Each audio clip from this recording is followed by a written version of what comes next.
Magandang araw po. Ako ay si Juan Francisco A. Actawa.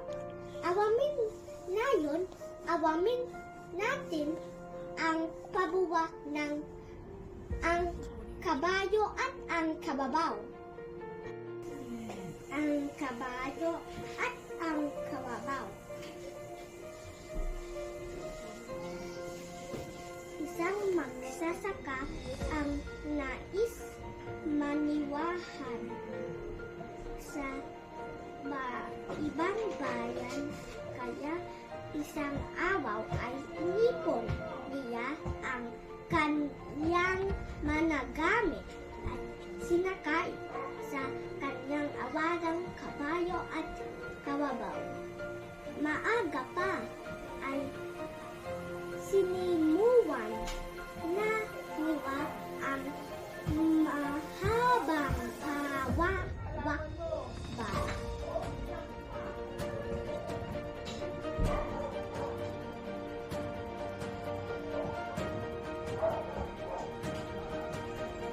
Makawaan ang iwang oras ay nakawandang na matindig pagod at hangin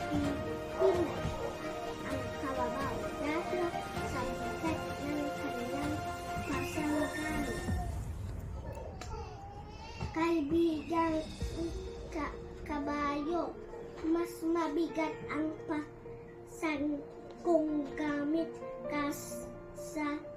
sa iyo. Maaawi bang turuan mo ako at pasanin mo yung iba? Pakiusap ng kababaw. Aba, yan ang ipinataw sa iyong babigat ng ating amo. Kaya tiisan mo, sabi ng kabayo na wawo pang biniwisan ang pagwawakan.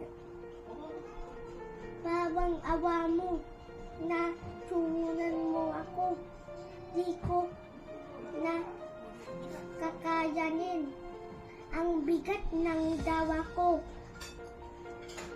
Nang hina ako dahil sa tindi ng sikat ng araw. Alam mo namang kaiwanan ko magpamuwamig sa iyo kapag ganito. Pakiusap pa rin ng kababaw. Bahawa ka sa buhay mo. Nainis na sagot ng kabayo. Makawanan ba ka ang isang oras ay tumindi ang init ng araw. Hindi nagtagal at ang kababaw ay natumba dahil sa bigat ng kanyang dawa at siya ay pumahanaw. Nang makita ang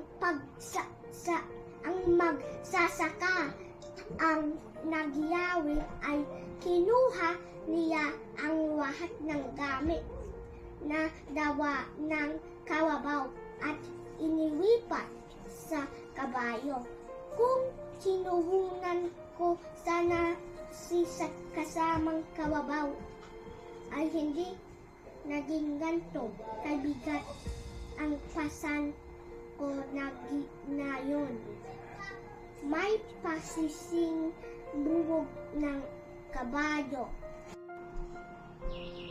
Anong awal ng kwento? Awal, huwag magbiwang ng gawain.